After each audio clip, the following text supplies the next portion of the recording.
Welcome back to the Accountant's Room.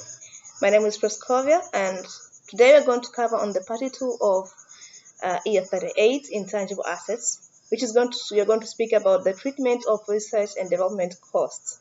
Well, so these are costs which are incurred when the firm is trying to make its own intangible assets. So the costs incurred by the firm are going to be separated into two phases, which are research phase and development phase. So what is a research? A research is an original planned investigation with the prospect of gaining new scientific or technical knowledge and understanding. And IAS 38 requires that the firm to treat the cost incurred in the research phase by expensing them to the profit or loss account in the period in which they incurred. So the costs incurred in the research phase are not going to be capitalized in the cost of assets. So why do we expense them to the profit or loss account? Because an entity cannot demonstrate that an asset exists and that future economic benefits will flow from that cost. And development is an application of research findings by testing results before commercial production. So development cost can be capitalized to the intangible assets if it meets all these 6 conditions. First, the entity has the intention to complete the product and use it or sell. Second, the entity has the ability to produce the product, and the entity can demonstrate the technical feasibility of producing the product.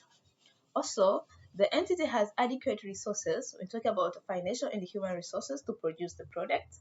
And also, the entity should demonstrate how the product will generate future economic benefit. And the expenditure of the development cost can be measured reliably. Also, as that age speaks on whether if the entity cannot separate the research and development costs. So if the entity cannot differentiate the costs which can be treated in either research phase or development phase, all the costs are going to be treated as research costs. Now let's see on the treatment of internally generated goodwill.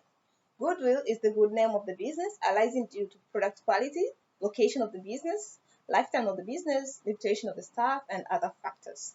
So goodwill can either be internally generated or acquired in the part of business combination. And if goodwill is acquired, it can also be recognized as intangible asset. However, internally generated goodwill should not be recognized as intangible asset. First, because you cannot value it, you do not know how much does it value, and second, it cannot. It lacks the identifiability criteria. That means you cannot separate or solve it. And lastly, let's see on how an item of intangible asset is recognized from the financial statements. So an item of intangible asset will be recognized when on disposal, and second, when there is no future economic benefit from its use or sale. And if the asset is disposed, the gain or loss on disposal is determined as a difference between the net proceeds and the carrying amount of the asset. And the gain or loss is going to be taken, the profit or loss on disposal of the assets is going to be taken to the profit or loss account in the period in which it incurred.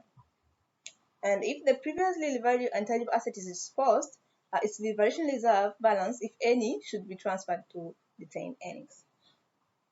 Okay, now this marks the end of our review on IAS 38 intangible assets.